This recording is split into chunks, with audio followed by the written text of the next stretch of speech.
आज ब्राह्मणवाद को ही हिंदू धर्म समझा गया। ब्राह्मणवाद और हिंदू धर्म को एक ही रूप में प्रस्तुत करने की कोशिश की जाती है, जो गलत है। वास्तव में हिंदू धर्म की संत परंपरा और ब्राह्मणवादी मूल्यों की में कोई समानता नहीं है। इन ब्राह्मणवादी मूल्यों पर आरएसएस ने अपनी नींव रखी और इसी से दूसरा जो शब्द निकला वो था हिंदुत्व। तो हिंदुत्व यानी क्या? हिंदुत्व यानी जन्मजात ऊंच नीच पर आधारित एक राजनीति। चौथा शब्द आया हिंदू राष्ट्र। तो हिंदू राष्ट्र यानी क्या? हिंदू राष्ट्र यानी वो राष्ट्र जहां इन मूल्यों के आधार पर एक देश बनेगा। यहां मेरी समझ ये है, ये हिंदुत्व और हिंदू राष्ट्र मुख्य रूप से समाज के कमजोर तबकों के अधिकारों को समाप्त करने के लिए, दबाने के लिए इन शब्दों का निर्माण किया गया है। क्योंकि एक तरफ हमने देखा आजादी के आंदोलन के दौरान भगत सिंह, अंबेडकर, गांधी के प्रभाव से स्वतंत्रता, समानता, बंधुता के सिद्धांत सामने आ रहे थे।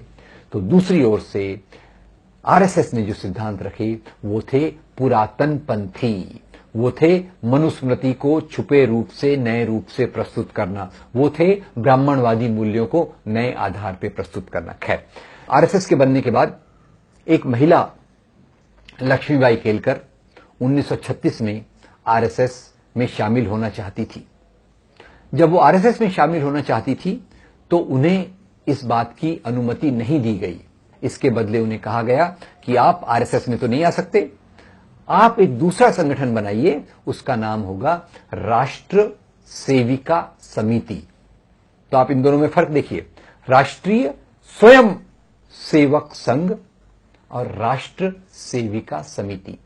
तो पुरुष खुद राष्ट्र है और स्त्री उसकी सेविका है। राष्ट्र सेविका समिति शब्द में स्वयं शब्द नहीं है, क्योंकि पितृसत्तात्मक व्यवस्था में मानने वाली सभी विचारधाराएं, वो क्रिश्चियन फंडामेंटलिज्म हो, वो फाशिज्म हो, वो नाजिज्म हो, ये इस्लामिक फंडामेंटलिज्म हो या हिंदुत्व हो, ये सब स्त्री को दुय्यम दर्जे का स्थान देते हैं। तो दूसरी तरफ आरएसएस जिस बात को महत्व देता है वो है एकात्म मानववाद। अब सुनने में तो लगेगा एकात्म मानववाद शायद कोई अच्छी विचारधारा हो, पर इसमें कुछ अच्छा नहीं है। एकात्म मानववाद ऐसा बताता है कि जैसे किसी एक प्राणी के अंदर अलग अलग अंगों का संतुलन है, वैसे समाज में भी अलग अलग प्रकार के लोगों के बीच में एक संतुलन है। शरीर के अंगों में अगर संतुलन बिगड़ जाए तो शरीर अस्वस्थ हो जाएगा, वैसे ही समाज के अलग अलग लोगों के बीच में जो अभी के समीकरण हैं वो बदलेंगे तो समाज का स्वास्थ्य भी खराब हो जाएगा। कहने का तात्पर्य ये कि यहाँ की जो वर्ण व्यवस्था है, अगर उसको बदला गया तो हिंदू समाज में अव्यवस्था आ जाएगी। तो छुपे रूप से वर्ण व्यवस्था को सामने लाने का जो तरीका है वो है एकात्म मानववाद। इसमें ना मानव है ना एकात्मता है, क्योंकि जो एकात्मता गांधी जी ने आंदोलन के माध्यम से सभी धर्मों के बीच में लाई, ये उसके विपरीत एक धर्म के अंदर ही उसके निचले लोगों को निचला रखने की बात की। अब आरएसएस ने बनने के बाद कभी भी अंग्रेजों की सत्ता के खिलाफ कोई आवाज नहीं उठाई।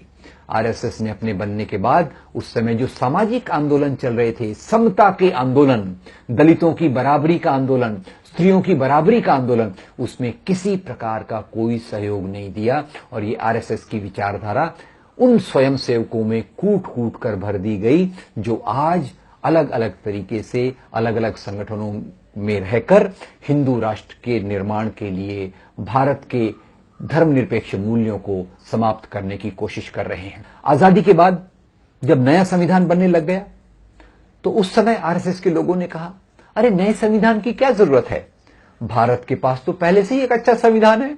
और वो संविधान कौन सा? वो मनुस्मृति।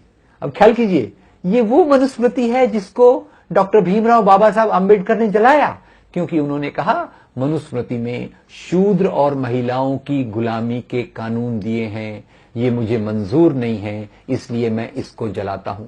और वही अंबेडकर बाद में चलकर भारतीय संविधान की ड्राफ्टिंग कमेटी की अध्यक्षता करते हैं। और वो भारतीय संविधान जो भारतीय आजादी के आंदोलन का प्रतिनिधित्व करता है, भारतीय आजादी के आंदोलन के मूल्यों का प्रतिनिधित्व करता है, वो इस आधार पर शुरू होता है कि हम सब इस मूल्य में मानते हैं जो हमको बराबरी देते हैं, जो हमको स्वतंत्रता, समानता, बंधुता, तीनों प्रकार के मूल्य देते हैं। तो आज जो भी हमें सांप्रदायिकता के नाम पर दिख रहा है, ऊपर से लगेगा ये हिंदू मुसलमान, हिंदू क्रिश्चियन की लड़ाई है, पर वास्तव में ये जो संघर्ष है, ये संघर्ष एक ओर से धर्मनिरपेक्ष लोकतांत्रिक मूल्यों का और दूसरी ओर से वो मूल्य जो जन्मजात ऊंच नीच को बचाना चाहते हैं।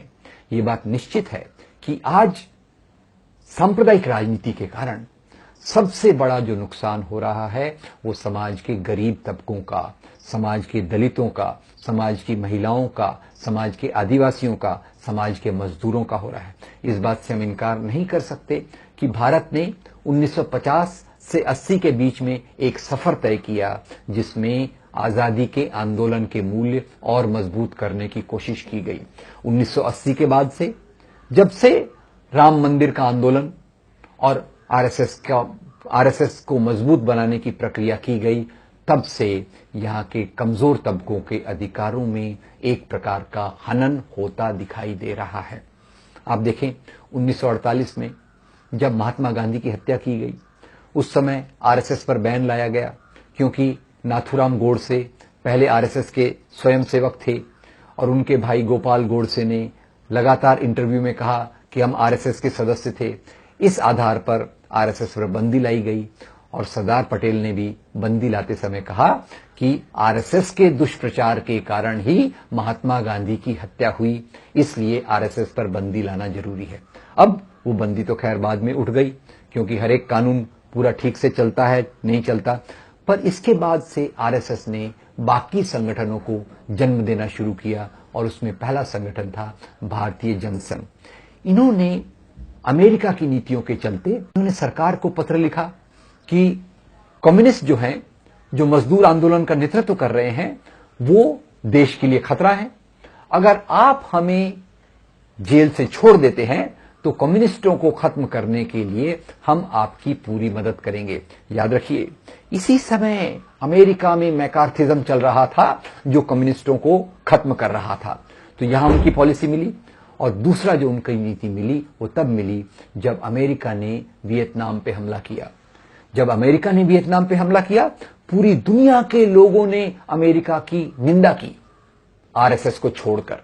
आरएसएस ने अमेरिका की तारीफ की, अमेरिका को बधाई की और लिखा कि आप जो ये वियतनाम पर हमला कर रहे हैं, ये एक बहुत बड़े धर्म का काम कर रहे हैं, आप दुनिया में धर्म की शक्तियों का नेतृत्व कर रहे हैं, आपको बधाई हो। और तीसरा, आज हम देखते हैं जब अमेरिका तेल के कुओं पर कब्जा जमाने के लिए आतंकवाद के नाम पर इस्लाम और मुसलमानों को बदनाम कर रहा है, भारत में आरएसएस के संगठन भी वही काम कर रहे हैं जो उनकी राजनीति में है और जो अमेरिका की नीतियों के समांतर एक धरातल पर चलता है।